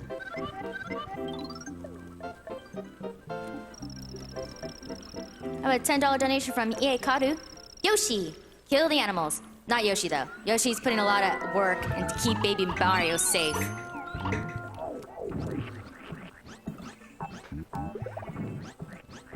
The strategy for that boss fight has evolved over the years, and it's just first it took 6 egg shots, then it took 5 egg shots, and now it's just we've got this setup where he just falls into the lava just right away. It's pretty cool. They're also going to be doing a pretty silly glitch that does not save any time, but is only on the 1.0 versions of the cartridge to make this autoscroller a little bit more interesting. It doesn't actually save any time, but it looks cool.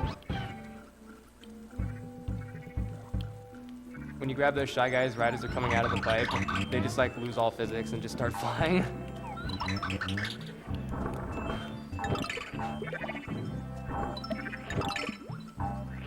I have a $50 donation from Durham Storm.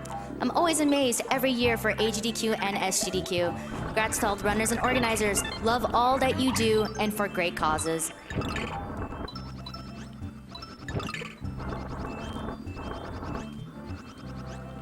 We also have a $10 donation from Nibbling, donating to hear the Q voice again. Oh, and whatever cause she's supporting. Yeah.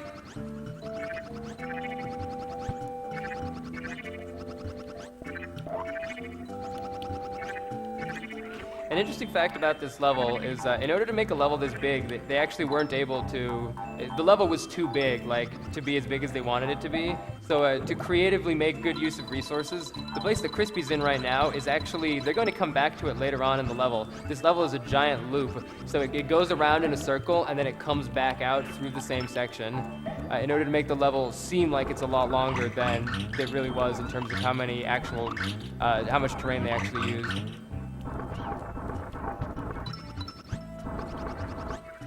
One day we hope to find a skip so that you can go the other way from the get-go, but we have not yet been able to do that.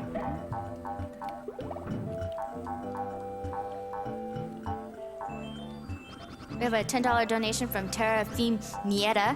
Just moved into my first apartment, and AGDQ has been distracting me from unpacking all week. Finally got around to unpacking my games, and I found my old Tetris cartridge for the Game Boy. After last night's performance, I'll be sure to give that and all the games I'm tempted to play now out of nostalgia. So here's $10 for all the work you're all doing to prevent cancer. But I'll give another $10 if either the announcer says my alias correctly, or if anyone on mic can do a convincing Yoshi impersonation. Maybe more of both? Yoshi! That was awesome. I love it.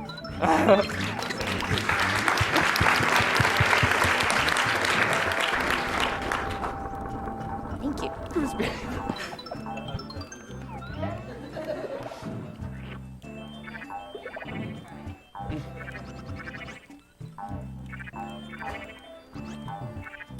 So while the first part of this level is an auto-scroller, the second part is normally an auto-scroller also. However, we found a way to skip the auto-scroll section in the second part of this level. It relies on doing a 1-frame jump as quickly as possible on top of this ledge here. If they get the 1-frame jump, the screen will never pan up, and MT got it on the first try! Dude, easy every time, man. Oh my gosh. Are you sure this game's 60 FPS? It is 60 FPS. So that means there's 0.016 seconds where they had to push jump in order for that to work right. So the reason that skip works is when you do a first frame jump, the screen never pans up, and if the screen never pans up, it never loads the next thing on the screen, and that thing is the auto scroll start trigger. So it never loads the auto scroll start trigger, it never auto scrolls.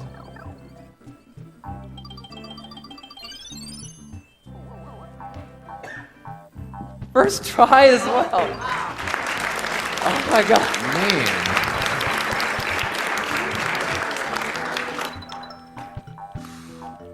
I don't even know anymore, dude. Oh, it's over.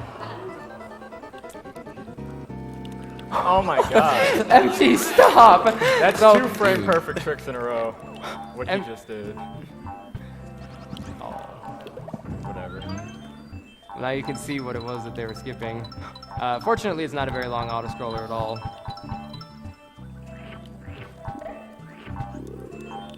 Got a $10 donation from Sharubi. I'm so excited to finally be able to watch GDQ event. Great run so far, and I'm loving the Yoshi's Island race so far. Save the animals.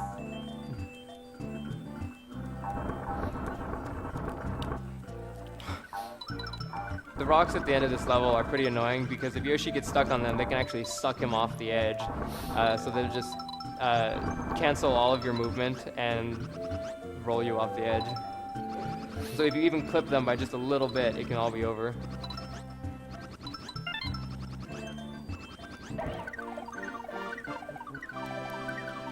We have a $50 donation from Seraph. Last night's Shovel Knight. Phew. Edge card. Last night's Shovel Knight and Mega Man Unlimited runs were so awesome. I'm bummed out I couldn't catch the rest of Mega Man Block Live, but I've got to earn money and I'm donating here. Loving the Yoshi Islands race. Props to both runners. Okay. Fortunately, he That's a got the good one. fastest bonus stage.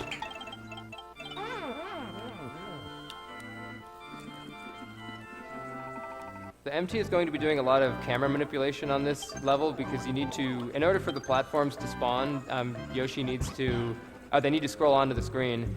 So he's going to be doing various things to try to keep the screen scrolled towards the platforms so that they spawn very quickly. And he got both of them.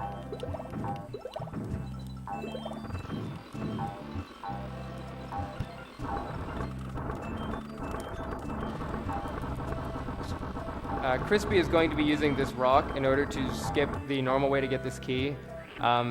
When Yoshi touches the rock, it can actually push him forward, so the tongue goes through the wall and grabs the key.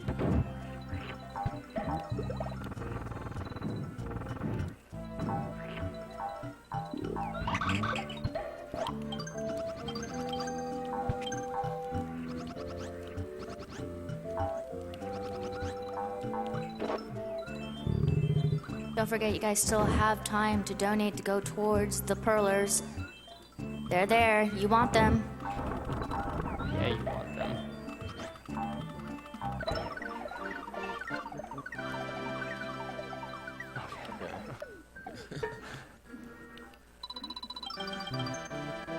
So can we bring up that this is like my favorite background in all of the game's assets entirely? There are many awesome backgrounds, but this is one of my favorites too. I think that this background was based off of Starry Night. Correct. Yeah, if you see it, it kind of resembles the famous painting. A lot of Yoshi's Island backgrounds are very artistic, very cool looking.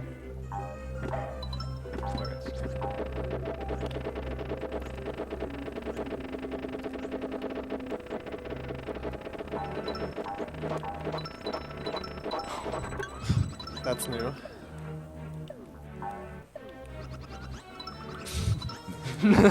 Revenge. Revenge shot, yeah.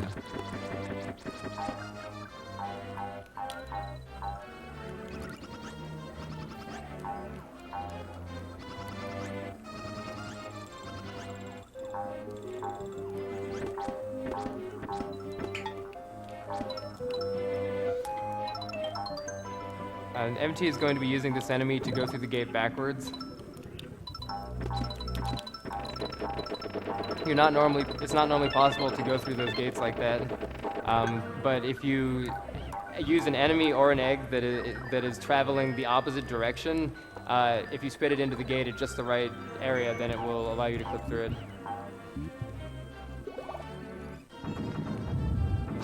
Ground pound. We have a $50 donation from Anonymous. Thank you for all who are involved in putting this great event on. 2013, I lost my mom to lung cancer, and a friend of mine recently found out that her mom has terminal brain cancer. With all this support from everybody involved with AGDQ and the generous donations, hopefully we can find ways to ensure that other people do not have to deal with the pain and suffering that cancer inflicts.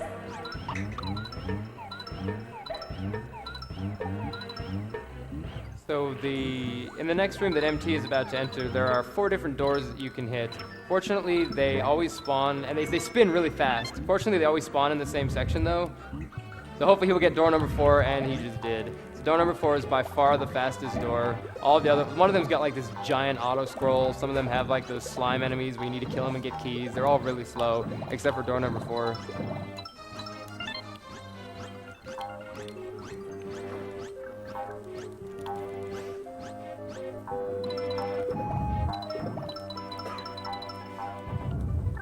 We have a $500 donation from Hasufly.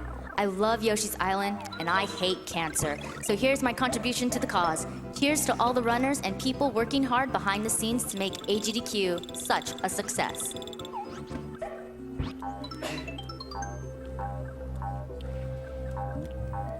All right, so we got to bring up this like 100-year-old rumor here that if you notice if MT ever lets it happen, not that he has to or anything, but you see that Kamek fires what looks like PlayStation symbols, triangle, circle, X, and square, and that's supposed to be like a coy shot at the failed Nintendo PlayStation that it was originally in production like in the early 90s. This was actually a thing.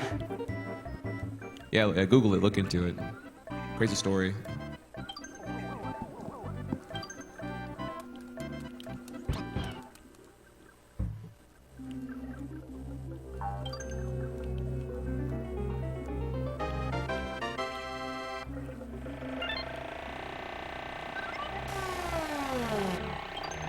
I have a $10 donation from Super Saiyan Fife. Taking tomorrow off from work as the lineup for the rest of AGDQ is just too good to pass up. And people, this is speedrunning. Save frames, not animals. Hype! I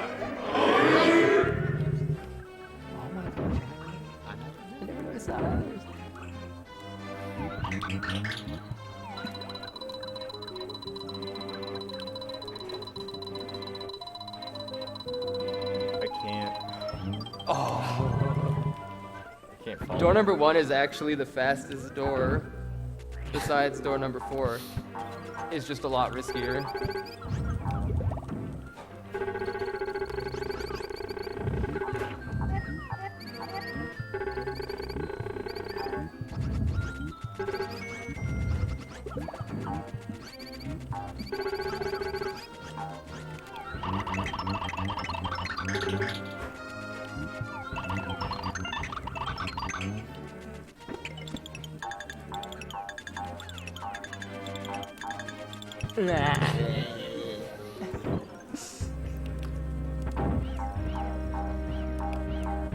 So close.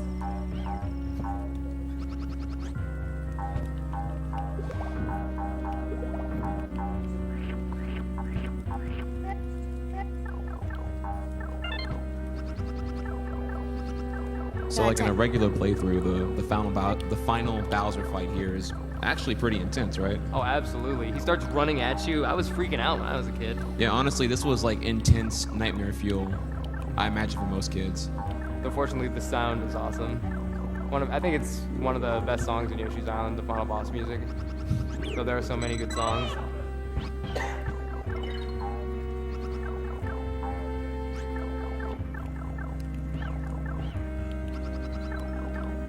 For this boss fight, it's actually incredibly difficult to hit Bowser with the eggs when he's at certain distances. They tried to make it so that it was really hard to hit him when he's far away, but if you keep hitting him, it knocks him back, he gets further away.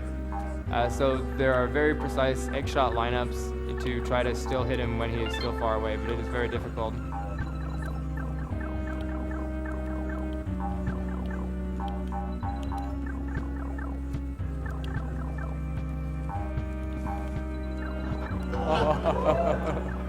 Yo, them snipes. Dude!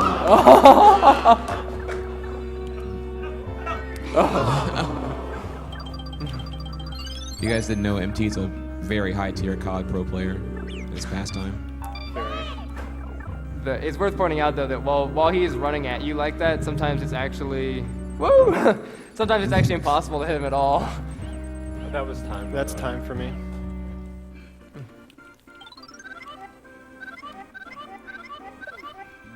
That's a very Wow. awesome one. That's pretty solid. What was it? 142.01. 142.01.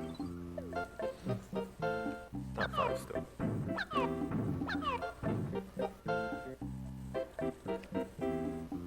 For so many things that could have gone wrong in this run, that they're even both on Final Bowser at the same time is actually very impressive. So.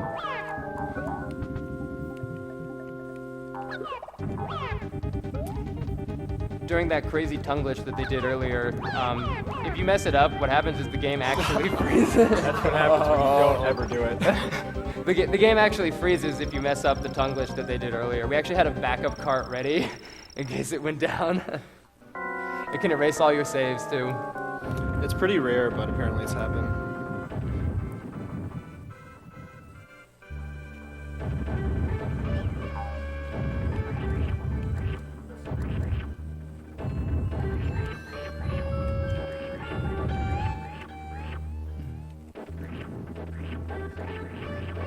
Best song ever, by the way. So good.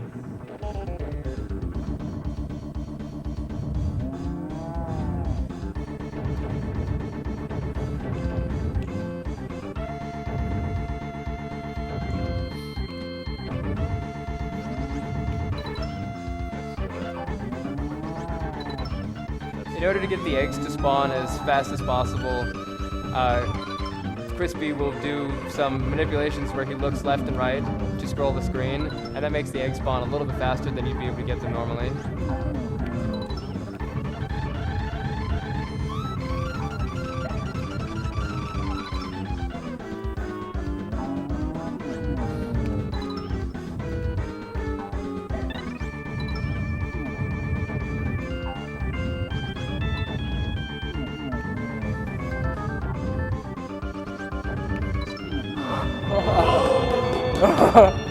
Show me the snipes!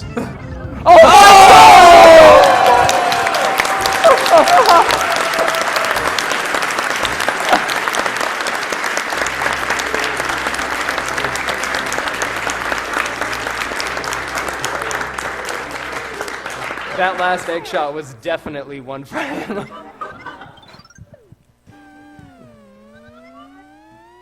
Very awesome job, guys. That was an excellent race. Thank you. You guys nailed everything. Yeah, it started off not too great, but Yeah, it's kind of rocky. we got pretty much all of the hard tricks first try. Every warp, tongue glitch, lava skip. 142 is pretty good. Top 5. So guys, if you like what you see here, these guys have been going at it for, again, like the last year, playing against each other, vying for this record. So make sure you check out both of them, twitch.tv/mt76907 and twitch.tv Thecrispy22. We actually have a lot of other stuff in store for you guys still because the donation incentives were met. So...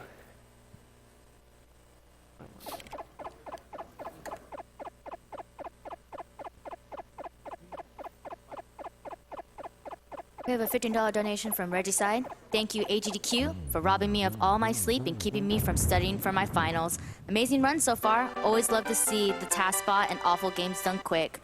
Town with no name really got me. Put this donation towards Animal Percent in Super Metroid, trading frames for friends.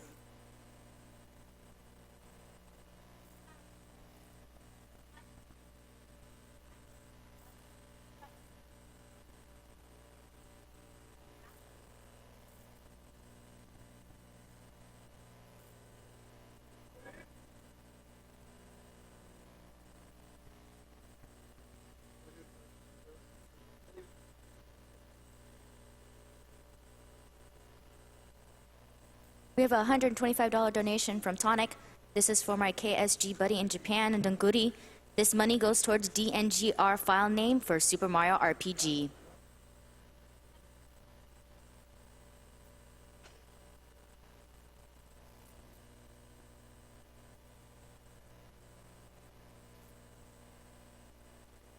I have a $10 donation from Toonlin.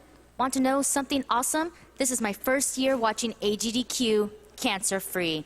My donation is going to save the animals because my dog is giving those sad puppy eyes that says, please don't kill the animals. Shout out to my brother Chris, who's watching 5,000 miles away from me. Hi, Chris.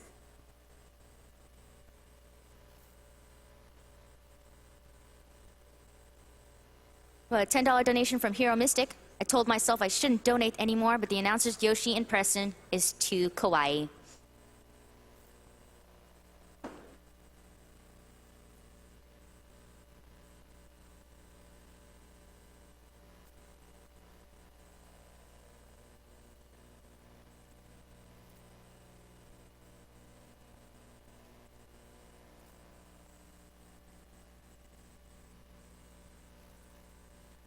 I have a $5 donation from Ross the Boss.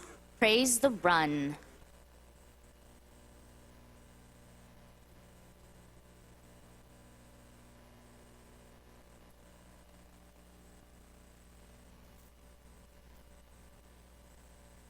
Got another $10 donation from Anonymous. $10 more if the announcer says "doo-doo-doo" in her cute voice and kill the animals.